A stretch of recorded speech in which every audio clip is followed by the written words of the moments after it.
What is happening, Magnacites? So, this Alex Pretti thing is continuing to get bigger and bigger and bigger. And more and more stuff is coming out. Over on X, I can't remember if someone sent it to me or if I stumbled upon it, doom scrolling. But apparently, he had... Oh, by the way, I do not believe that he deserved to die. I do not believe he deserved 10 bullets inside of him. I do not believe that Renee Nicole Good deserved to die. They both put themselves in very dangerous positions, though.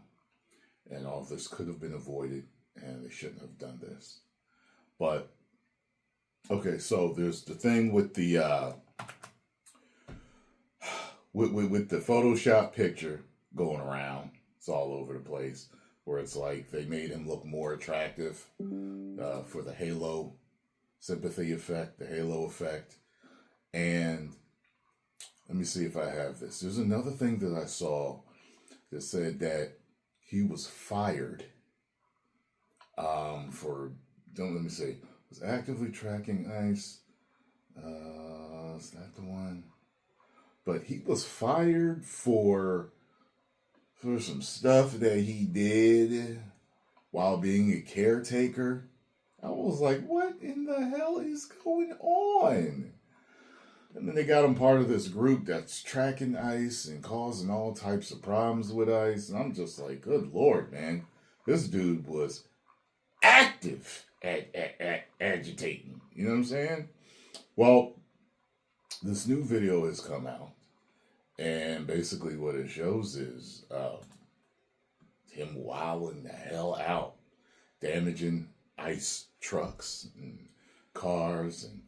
And apparently this is supposedly the encounter that he had where he broke a rib. And now this comes from the news movement, which I understand is absolutely legit. It was founded by the BBC. The BBC, man! So, let's check this out and see what the hell happened.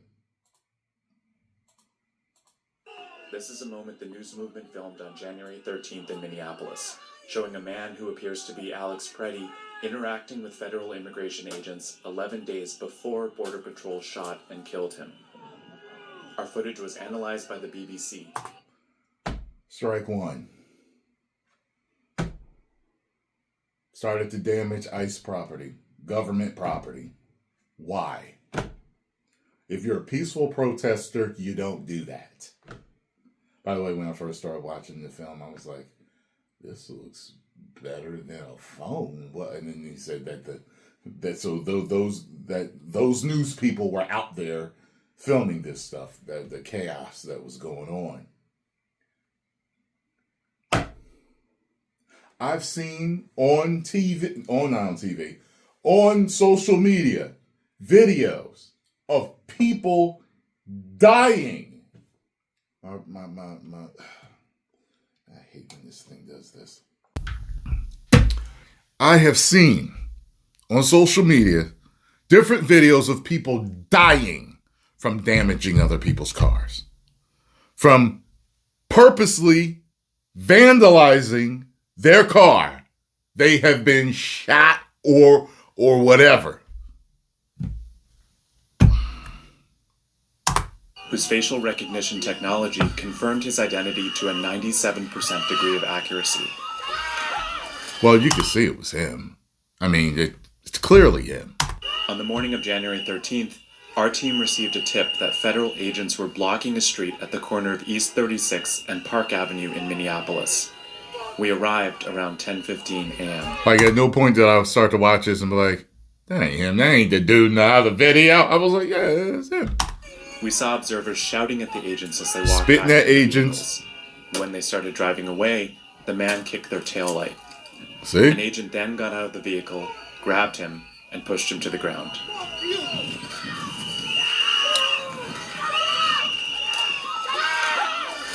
Nope. See? During the altercation, agents fired tear gas and pepper balls into the crowd. They continued to hold the man down before they retreat, and he walks away. The most stupid behavior The possible. man in our footage is wearing a similar outfit to what Pretti was wearing on the day he was killed. With dudes with guns. See? You got the people on the sidewalk screaming and hollering. Hey, they're exercising their First Amendment right. They're on the sidewalk. You can holler and scream, all that. I wouldn't consider that a peaceful protest, but you're allowed to holler. Okay? Whatever. He's damaging their trucks. He's spitting at them. What appears to be a gun is also visible above his He waistband. seems to want all the smoke.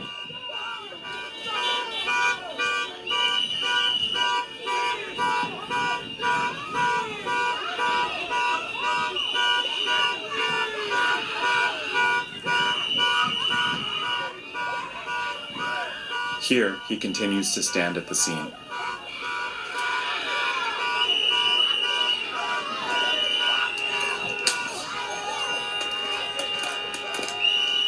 On the day he was killed, the Department of Homeland Security claims Pretti, a 37-year-old ICU nurse, approached officers holding a handgun. No, he wasn't holding it. That claim has been contradicted by analysis of bystander videos from multiple news investigations, Right. which concluded that Pretti was holding a phone, not a gun, when he was pinned to the street. And then they took his gun. Supposedly the gun went off. That's what a lot of people are saying, but that's not confirmed. So we don't know if the gun went off, spooked the cops, and they all started shooting, or one of them had a hair trigger and shot, and then it spooked the rest of the cops. They thought it was his gun, thought he was shooting, and then, they shot him up.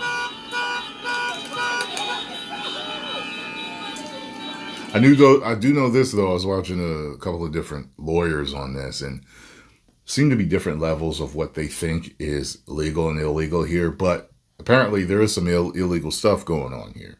Well, not in this video, but with what happened to him.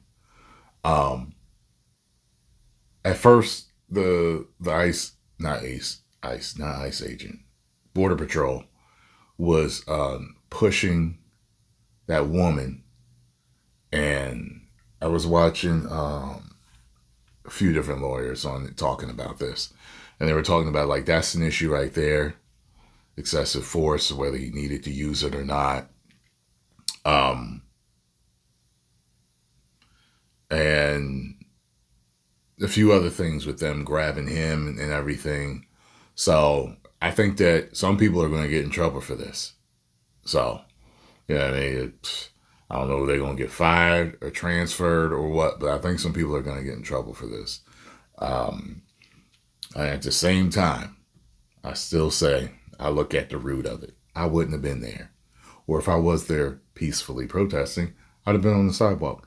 I wouldn't have been in the street so that people had to tell me to move.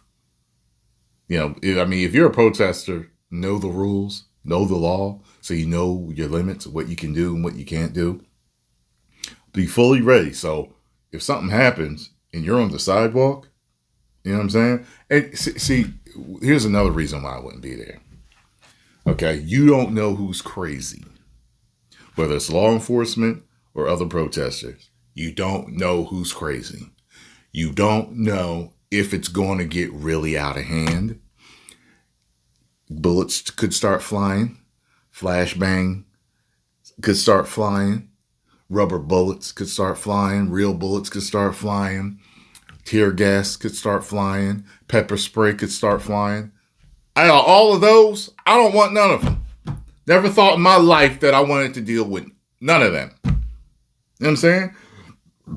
People keep going to these situations that could turn deadly willingly. No, sir. Not here.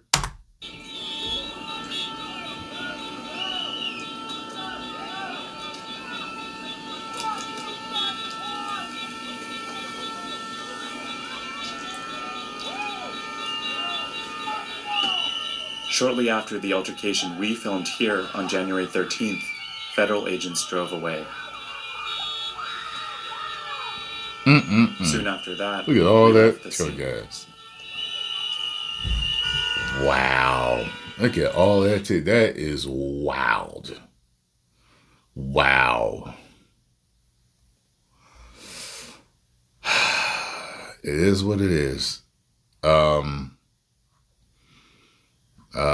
think I did hear a couple of the Border Patrol were on leave. They're put on leave. So some of them are more at fault for what happened than others. The one that grabbed him first or something like that is more at fault.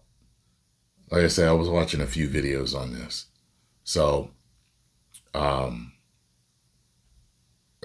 don't know if they're going to make examples out of people or not. But hey, listen, I'm telling y'all, stay out of this. Stay out of this. You know what I'm saying?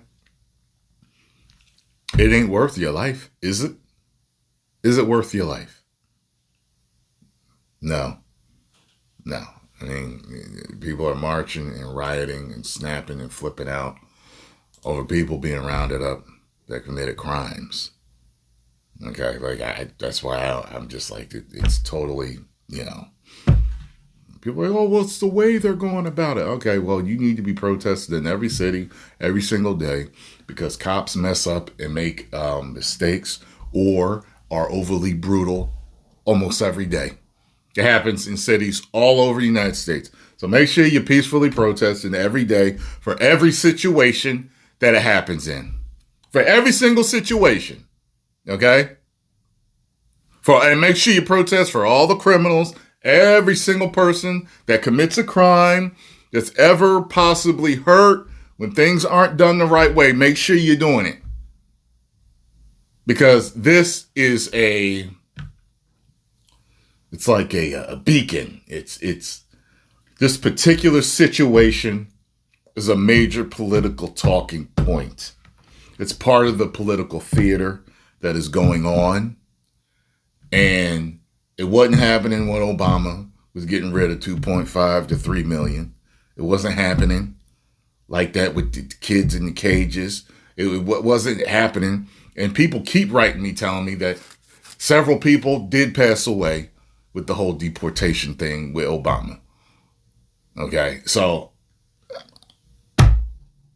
personally, I would just stay out of the violent pathways, you know? To just do things that are going to attract the least amount of violence. Let me tell you something. If I was out there peacefully protesting, I keep saying that because that's what I would do, peacefully protest. And somebody I was there with started kicking the car. I'm like, yo, what are you doing? Like, see? And after the cops was done with him, if they let him go, I'd be like, what are you doing? You might get killed that way. For real?